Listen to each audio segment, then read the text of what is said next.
Hey everyone, welcome to the Real Clear Politics Takeaway for Thursday, January 28th. I'm Tom Bevan, co-founder and president of RCP. And I'm Carl Cannon, Washington Bureau Chief for Real Clear Politics. Good morning, Carl. Hi, Tom. Let's talk about Joe Biden's continued push with executive orders. Yesterday, it was all about climate change. In fact, John Kerry was even at the podium giving a briefing on, he is the climate czar, as it were.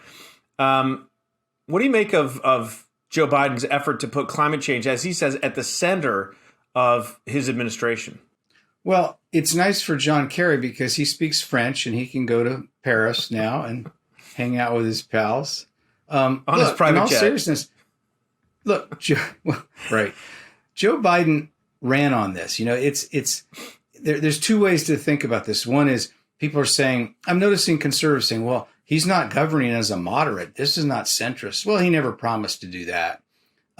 Actually, he promised to make global warming a huge, part of his first year in office, addressing it. And he talked about this. He talked about making, the country carbon free by 2035 by stopping the Keystone Pipeline, by getting us back in the Paris Accords. Now he's issued a series of executive orders, and they range from methane recapture to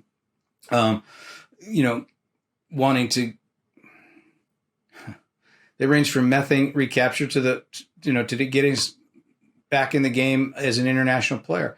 And I don't see why anybody's surprised by this. Do you think, though, John Kerry caught a lot of flack yesterday for saying basically that, what he was asked, what about the people who are going to be laid off by, in the oil and gas industry, folks from the Keystone Pipeline, hundreds have already been laid off. We've got legislators from Wyoming and New Mexico who are basically trying to walk back these orders.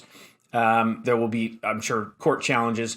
But Kerry said yesterday, we're trying to, Biden's plan is to give better choices to people in the oil and gas industry, and that hopefully they'll be, this is going to be a net creator of jobs, and pretty soon they'll be, making solar panels. That was met with derision from some critics who said, might as well have told him to, go learn to code. What about the folks who are going to be, left behind by these changes?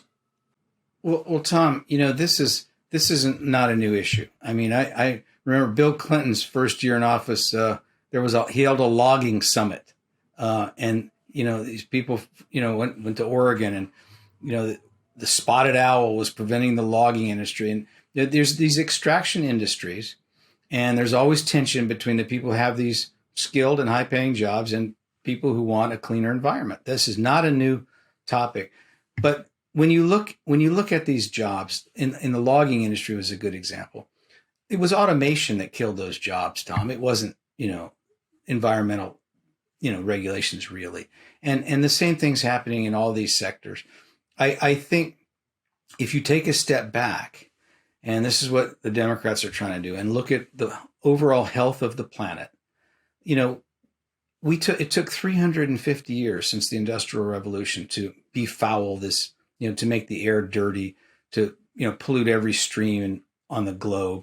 And if we're going to clean this planet up, if we're going to make the water clean again, if we're going to make the air clean again, that's going to require a lot of jobs. But Carl, from a macro standpoint, this is the right move.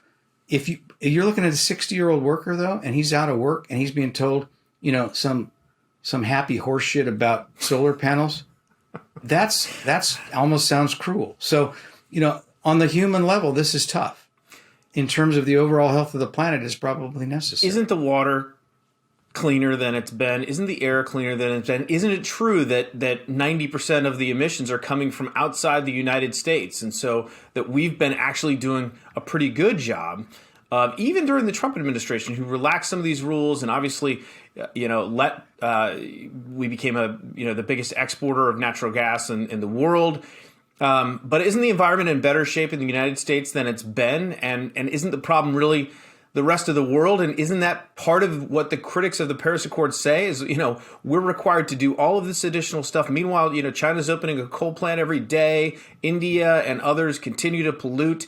And so we're sacrificing jobs and the livelihoods of our people while other countries are sort of not doing their share. It sort of gets back to the America First mentality that Trump brought into office.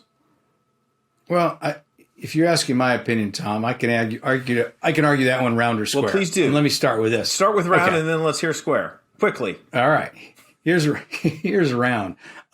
If you're thinking about American national security and American economic security, the Paris Accords are kind of a joke. You think, wait a minute, hold it. We're making all this progress, and these other countries, India and China, the two you mentioned, are, and not the only ones, going in the wrong direction. And if the environmentalists really cared about global warming as much as they say they do, they would be much more receptive to nuclear power, which leaves a very small, almost non-existent carbon footprint.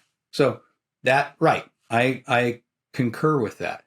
But here's the other thing. You talk about the long term, about America's progress in cleaning up the mess.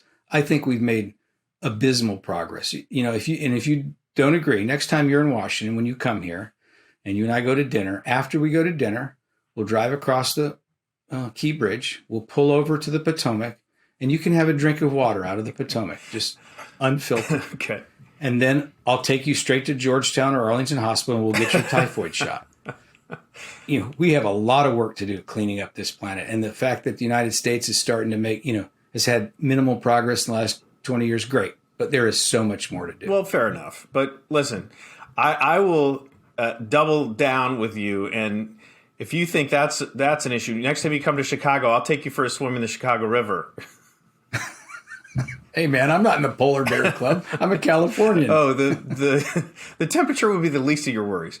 All right, Carl, let's leave it there. I'm Tom Bevan, co-founder and president of Real Clear Politics. And I'm Carl Cannon, Washington Bureau Chief for RCP. And this has been the Real Clear Politics Takeaway for Thursday, January 28th, 2021. Be sure and join us tomorrow for our Friday podcast.